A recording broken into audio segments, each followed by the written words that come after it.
जैसा कि सभी जानते हैं, स्टीफन स्ट्रेंज मूलतः एक सर्जन था जिसकी सालाना आय करोड़ों में थी। एक कार दुर्घटना के बाद उसके हाथ अपंग हो गए, जिसके कारण उसने नौकरी बदलकर जितसिंग संस्था ज्वाइन की। अंततः उसने डार्क लॉर्ड डोरमामू को हराया और सुप्रीम सोर्सरर बन गया।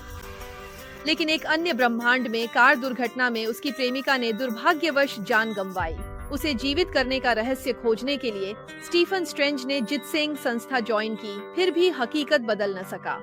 सुप्रीम सोर्सरर बनने और द एंशिएंट वन के जाने के बाद अर्गोमोटो की आंख से अतीत में लौटने का विचार उसके मन में प्रबल हुआ, क्योंकि इस जादुई वस्तु में एक टाइम स्टोन छुपा हुआ था जो न केवल कई तरह के भ्रमों को देख सकता था, बल्कि समय और स्थान में यात्रा करने की शक्ति भी रखता था।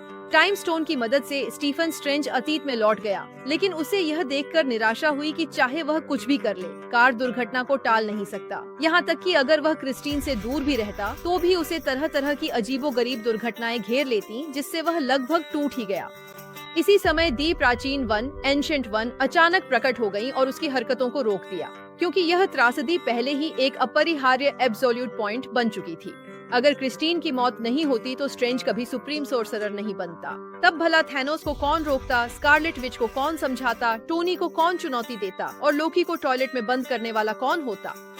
लेकिन इस समय स्ट्रेंज लगभग टूटने की कगार पर था और उसने अपनी एंशिएंट वन से लड़ने का इरादा कर लिया। आखिरकार उसे एक अजीब जगह पर भेज दिया गया। कौन जानता था कि यह जगह दरअसल कैसिलियस ऑट्रो की लाइब्रेरी है, जिसमें दुनिया के सभी गुप्त ग्रंथ संग्रहित हैं। और कैसिलियस ही वह पहला जादूगर था जिसने अगोमोटो की आंख की खोज की थी। फिल्म में जब स्ट्रेंज ने टाइम मैजिक सीखा था तो उसने उसी की नोटबुक का इस्तेमाल किया था।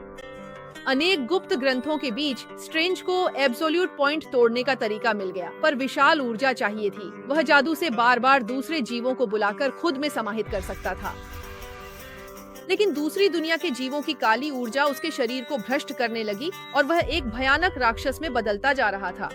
अनगिनत वर्षों बाद डार्क स्ट्रेंज ने असंख्य जीवों को निगल लिया था, फिर भी उसे लगता था कि उसकी शक्ति अधूरी है। यही था आर्कमेज एंशिएंट वन का छुपा दांव। उसने जादू से दो अलग वास्तविकताएं बना दी थीं। दूसरे स्ट्रेंज ने अतीत में लौटने का विकल्प नहीं चुना, बल्कि शांति से अपनी छोटी दुनिया की देखभाल कर रहा था। लेकिन डार्क स्ट्रेंज की कोशिशें जारी थीं।